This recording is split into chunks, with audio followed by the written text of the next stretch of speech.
अस्सलाम वालेकुम गाइज, मैं हूं रिजवान और आप देख रहे हैं मेरा YouTube channel journal electronics HVAC। Guys एक बिल्कुल नई वॉशिंग मशीन की कंप्लेन हमारे पास आई है कंपनी के थ्रू, क्योंकि हम कंपनी का ऑथराइज सर्विस सेंटर रन करते हैं। तो कंपनी के थ्रू हमारे पास कंप्लेन आई है कि एक कस्टमर कह रहे हैं कि एक नई वॉशिंग मशीन है, वो स्पिन नहीं कर रही और बार बार स्पिन के टाइम पानी लेना शुरू कर देती है। तो जब हमने आके इसे देखा, ये वॉशिंग मशीन है, बिल्कुल नई वॉशिंग मशीन है, इन्होंने खुद ही इंस्टॉल की है, किसी टेक्नीशियन को नहीं बुलाया था इन्होंने।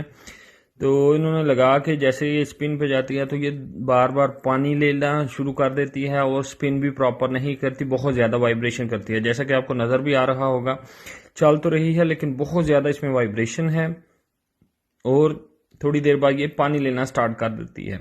तो इसमें क्या वजह थी, किस वजह से ये पानी ले रही थी, मुकम्मल डिटेल आप लोग के साथ शेयर करेंगे। उससे पहले गाइस जो हमारे साथ नए हैं उनसे रिक्वेस्ट है कि चैनल को सब्सक्राइब कर लें, बेल आइकन को प्रेस करके ऑल जरूर प्रेस कर लें ताकि हर आने वाली वीडियो का नोटिफिकेशन आप लोग को मिल सके। और गाइज हमारी वर्कशॉप जो है पाकिस्तान की सिटी लाला मूसा में मौजूद है। कोई भी आपका वॉशिंग मशीन एयर कंडीशन से रिलेटेड काम हो, आप हमसे कॉन्टेक्ट कर सकते हैं।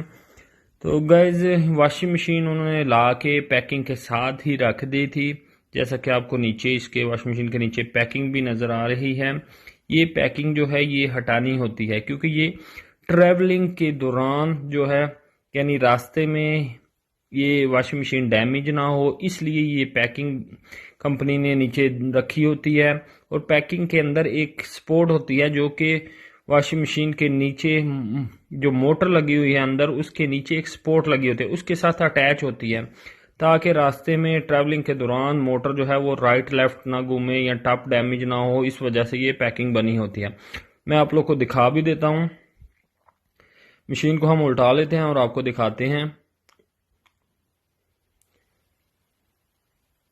तो ये पैकिंग जो है ये हमने निकालनी है, पहले मैं आप लोग को दिखाता हूँ और फिर इस पैकिंग को निकाल भी देंगे। तो गाइस ये नीचे जो पैकिंग है, एक तो ये पैकिंग और इसके साथ ये सपोर्ट लगी हुई है, ये ब्लैक कलर की, ये नीचे जाके मोटर के नीचे एक सपोर्ट होती है, उसके साथ अटैच हुई होती है, जिसकी वजह से ये मोटर को एक जगह पे साकन रखती है ताकि ट्रैवलिंग के दौरान जो है टप वगैरह हिले ना और डैमेज ना हो। तो इन्होंने ये नहीं निकाली थी, जिसकी वजह से मोटर जो है वो अपना बैलेंस नहीं, ड्रम जो है वो अपना बैलेंस नहीं कर पा रहा था, जिसकी वजह से वाइब्रेशन हो रही थी वॉशिंग मशीन बहुत ज़्यादा। और जो वाइब्रेशन एक स्विच लगा होता है वो बार बार एक्टिवेट होता था, जिसकी वजह से ये बार बार पानी लेना स्टार्ट कर देती थी। अब हमने इसे निकाल दिया है और दोबारा इसे ऑन करके आप लोग को दिखा देता हूँ। तो गाइस इसे हमने स्पिन पे भी ऑन कर दिया है, पहले ऑन करने पे बहुत ज़्यादा वाइब्रेशन कर रही थी, तो अब आप देख सकते हैं ये ऑन हो चुकी है और बिल्कुल इसमें कोई वाइब्रेशन नहीं है। जस्ट इन्होंने सपोर्ट नीचे की नहीं निकाली थी, जिसकी वजह से प्रॉब्लम आ रही थी। तो गाइज वीडियो अच्छी लगे तो वीडियो को लाइक करें और दूसरों के साथ शेयर ज़रूर कर दिया करें। Thank you guys.